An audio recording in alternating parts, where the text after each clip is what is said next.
नमस्कार विद्यार्थियों।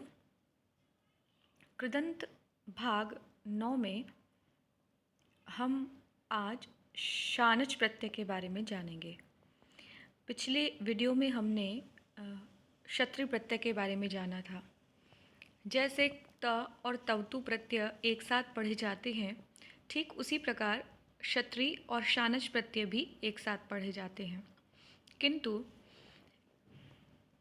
अध्ययन में किसी प्रकार की परेशानी ना हो और वीडियो अधिक लंबा न हो और आपके लिए वो क्लेश उत्पन्न करने वाला न हो, इसी दृष्टिकोण से मैंने इन दोनों प्रत्ययों को अलग अलग पढ़ाया है।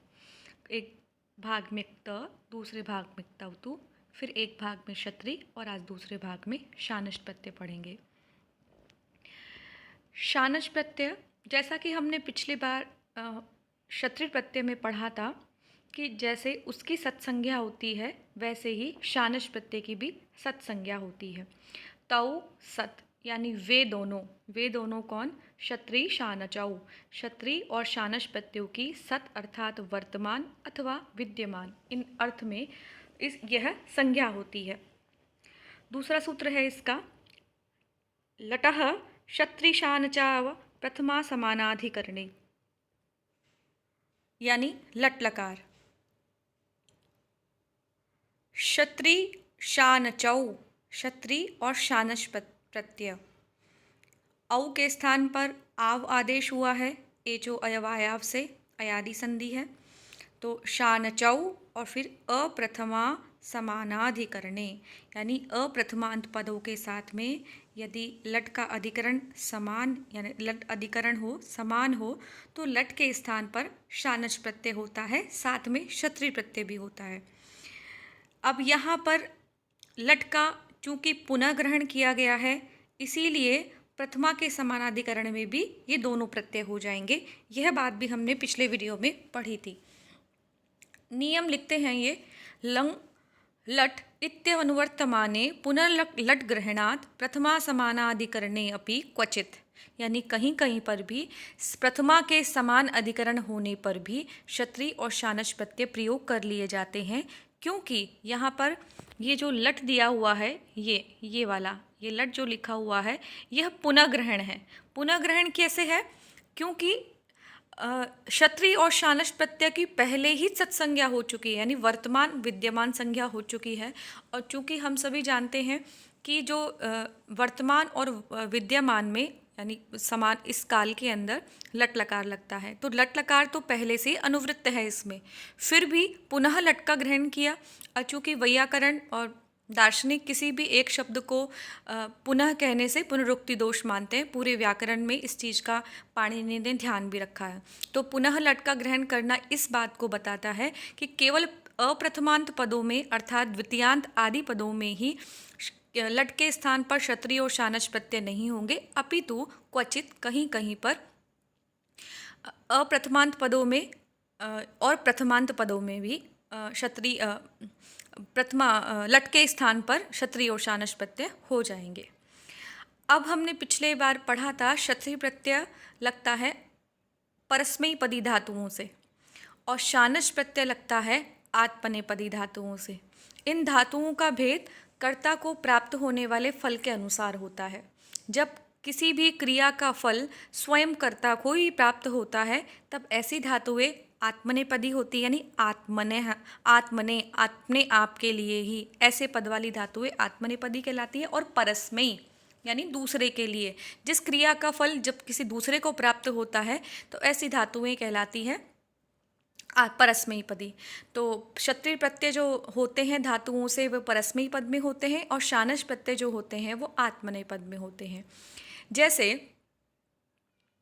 कुछ धातुएं हैं जो उभयपदी हैं, तो जो उभयपदी धातुएं हैं उनमें दोनों में हो जाएगा वो। शानच प्रत्यय में किसका क्या शेष रहता है? चकार की इत संज्ञा हो जाती है। शानच में जो अंत में ये चकार लिखा हुआ है, इसकी इत संज्ञा हो जाएगी। इत संज्ञा किससे होएगी? आप ये सभी जानते हैं कि किसी भी प्रत्यय के अथवा किसी भी प्रातिपदिक के, क्षमा कीजिएगा, किसी भी शब्द के अंत में यदि कोई भी हलंत वर्ण है तो उन सभी हलंत वर्णों का जो इत्संज्ञा होती है वो हलंत्यम सूत्र से होती है। हलंत्यम सूत्र का अर्थ है हल है अंत में जिसके, हल का अर्थात व्यंजन है अंत में जिसके, उसकी इत्संज्ञा हो जाए। तो चकार की इत्संज्ञा हलंत्यम सूत्र से हो जाएगी और शकार की इत्संज्ञा लशक्व तद्धिते सूत्र से हो जाएगी। लशक्व तद्धित सूत्र अतद्धित प्रत्ययों में यदि लकार हो और शकार हो तो उसकी इत्संज्ञा हो जाती है। तो चूंकि शानच प्रत्यय तद्धित प्रत्ययों में नहीं गिना जाता है, अतः इसकी इत्संज्ञा लशक्व तद्धिते सूत्र से हो जाएगी। तो शेष क्या बचा? शकार की इत्संज्ञा होने के बाद श में से अ बचा हुआ है तो आ और न, आन शेष रहता है। पर हम देखते हैं कुछ कुछ धातुओं में मान भी शब्द पाया जाता है। तो जिन धातुओं में मान रहता है वह भी शानच प्रत्यांत ही मानी जाती है। तो कई कई जगह आन के स्थान पर मान भी आदेश हो जाता है। देखते हैं हम किन किन धातुओं में होता है। अब ये शानच प्रत्यय भी कर्ता के विशेषण होते हैं। पिछले बार भी हमने क्षत्रिय प्रत्यय में देखा था कि केवल वो ऐसा ही नहीं था कि हंसते हुए, जाते हुए, खाते हुए, इस प्रकार की क्रिया का भी बोध करा रहा था और साथ में वह रोती हुई बालिका, जाता हुआ बालक, इस प्रकार के कर्ता के विशेषण भी बन रहे थे।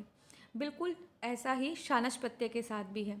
तो शानच प्रत्यय कर्ता के विशेषण भी बनते हैं और कहीं कहीं इनका प्रयोग क्रिया के रूप में भी किया जाता है।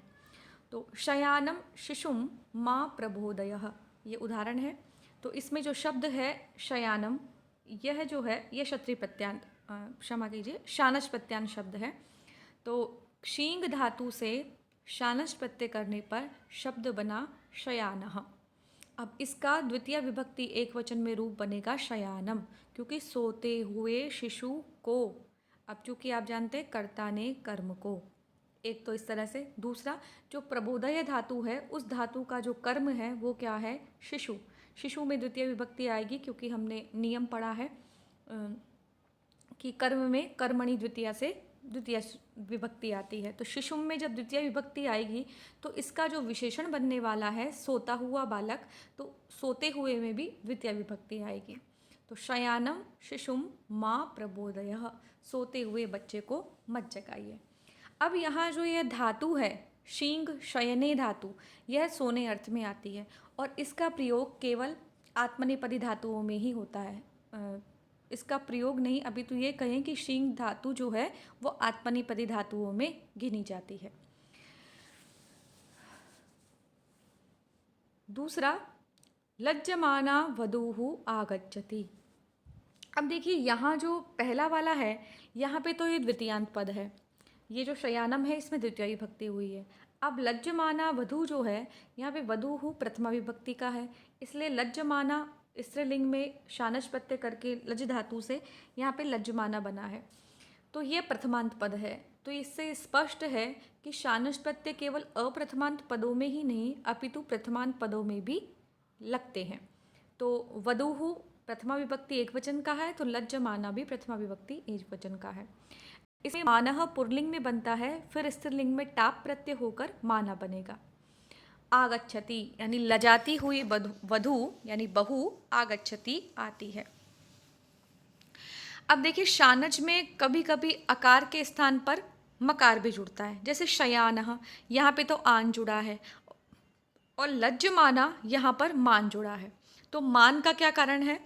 शानच के जो अकारांत धातु रूप अगर कोई होता है तो शानच के आन के स्थान पर मान जुड़ जाता है।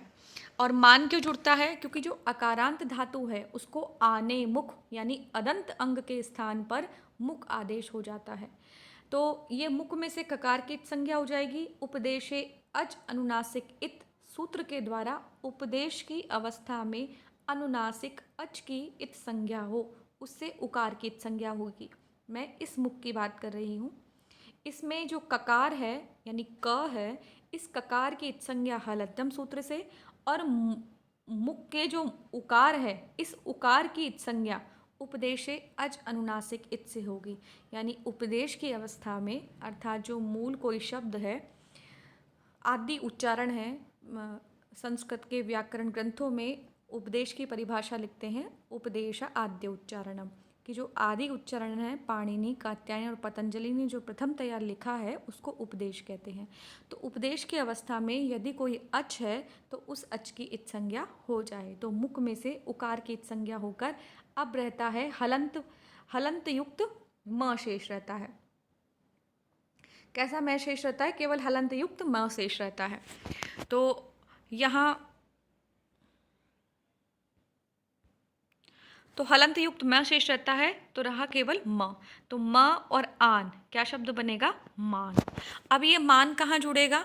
कोई भी धातु अगर अकारांत है तो वहाँ पर ये जुड़ जाएगा। तो लज्ज शब्द है, इसमें अदंत अंग है, अदंत अंग होने से यहाँ पर मान लगेगा। शींग में शी है तो शींग होने से, इकार होने से वो अदंत अंग नहीं है, इसलिए वहाँ पर मान नहीं लगा है। नी धातु से नय, नयमानः, और चुर धातु से चोरयः, चोरयमाणः। तो दोनों जगह मान लगा है यहाँ पे, क्योंकि ये धातु कैसी है? अदंत अंग वाली है। अदंत अंग से अर्थ क्या होता है?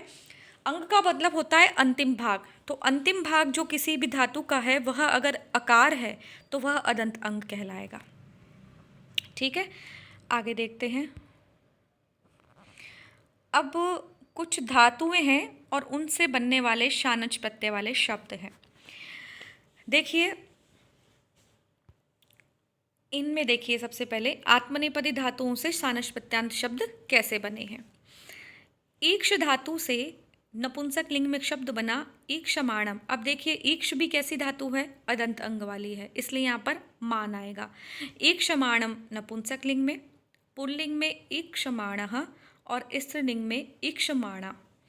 देखिए स्त्रीलिंग का शब्द बनाने के लिए यहाँ पर टाप प्रत्यय का प्रयोग किया गया है। जिस प्रकार से क्षत्रिय प्रत्यय में पचंती, वदंती, चलती दीर्घकारांत शब्द बने थे, वह स्त्री प्रत्ययों में गिने जाने वाले अंगिप प्रत्ययों से बने थे।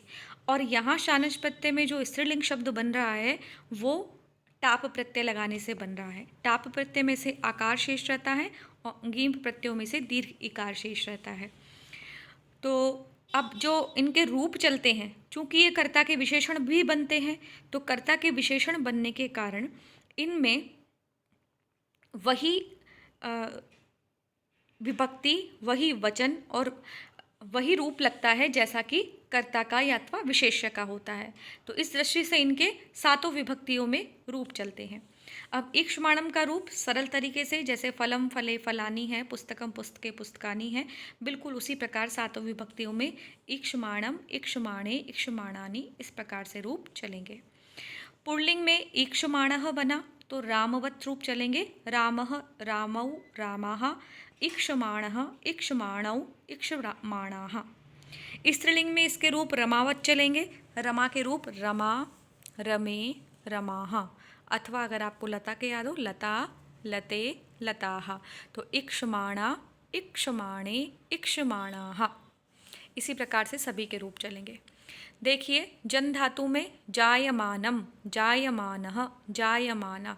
जायमानः शब्द बहुत अधिक प्रचलन में है, बहुत जगह देखा, पढ़ा, सुना जाता है। वंद धातु से वंदमानम, वंदमानः, वंदमाना। वृत धातु से वर्तमानम, वर्तमानः, वर्तमाना। बहुतायत में प्रयोग किया जाता है वृत धातु से वर्तमानम। वंद धातु से वंदमानः भी प्रयोग किया जाता है। वृत धातु बढ़ने अर्थ में वर्धमानम, वर्धमानः और वर्धमाना। लब धातु लबमानम, लबमानः, लबमाना। आपको यदि ध्यान हो तो जब कभी हम षष्ठी कक्षा में जब हमने पढ़ना प्रारंभ किया था संस्कृत को, तब उस समय हमें लट लकार के रूप याद करवाए गए थे। तो जब हमने पठती, पठतः, पठन्ति ये कंठस्थ कर लिया था पांचों लकारों में, तब हमको दूसरे प्रकार से लट लकार पढ़ाए गए थे, जिसमें सेव धातु, लब धातु इनको पढ़ाया गया था। सेवते, सेवेते, सेवन्ते, सेव से, सेवेथे, सेवध्वे, सेवे, सेवावहे, सेवावहे, सेवामहे, इस प्रकार से हमने वो रूप पढ़े थे। तो ये जो अलग प्रकार के रूप हैं यही आत्मनेपदी धातुओं के रूप हैं। तो जिन जिन धातुओं के इस प्रकार के रूप चलते हैं आत्मनेपद वाली, वही सब धातुओं में शानच प्रत्यय लगता है। अब देखिए यहाँ पे पट धातु नहीं है। जिस प्रकार की सामान्य धातुएं हम अब तक के सभी प्रत्ययों में पढ़ते हुए आ रहे थे, वो सभी धातुओं का प्रयोग यहाँ नहीं किया गया है। उसके पीछे कारण यही है कि वे परस्मैपदी धातुएं अधिक थी उसमें, इसी वजह से उनके साथ में आत्मनेपद में लगने वाला यह शानच प्रत्यय का प्रयोग करके शब्द निष्पन्न नहीं हो पाता है। लब धातु से लभमानम, लभमानः और स्त्रीलिंग की विवक्षा में लभमाना। सेव धातु से सेवमानम, पुल्लिंग में सेवमानः और स्त्रीलिंग में सेवमाना। अब देखिए और भी है आप धातु, ये हमेशा प्र उपसर्ग के साथ ही आपको ज़्यादा देखने को मिलेगा।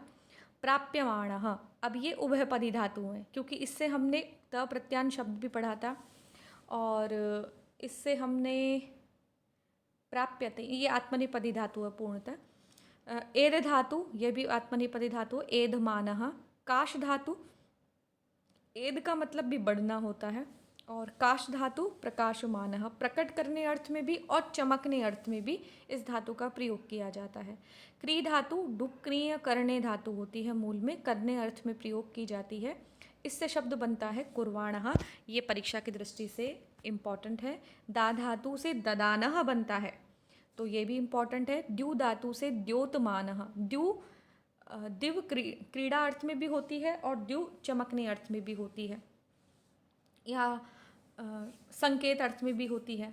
पच धातु पकने अर्थ में पचमानः, भाष धातु बोलने अर्थ में भाषमाणः, भुज धातु खाने अर्थ में भुंजानः। अब इसके हम, ये तो सब पुल्लिंग प्रयोग है। इस स्त्रीलिंग और नपुंसकलिंग में प्राप्यमाणम, प्राप्यमाणा, एधमानः, एधमाना, एधमानम, प्रकाशमानः, प्रकाशमाना स्त्रीलिंग में और प्रकाशमानम नपुंसकलिंग में। कुर्वाणः पुल्लिंग में, कुर्वाणा स्त्रीलिंग में और कुर्वाणम नपुंसकलिंग में। ददानः पुल्लिंग में, ददानम नपुंसकलिंग में और ददाना स्त्रीलिंग में। इसी प्रकार से आप अन्य का भी अभ्यास कीजिएगा। तो आज के वीडियो में इतना ही, शानच प्रत्यय यहाँ समाप्त होता है। अब जो आपके पाठ्यक्रम में प्रत्यय हैं, उनमें से केवल 3 प्रत्यय शेष रहा है। तो अगले वीडियो में हम 3 प्रत्यय की चर्चा के साथ 3 प्रत्यय की चर्चा करेंगे। धन्यवाद।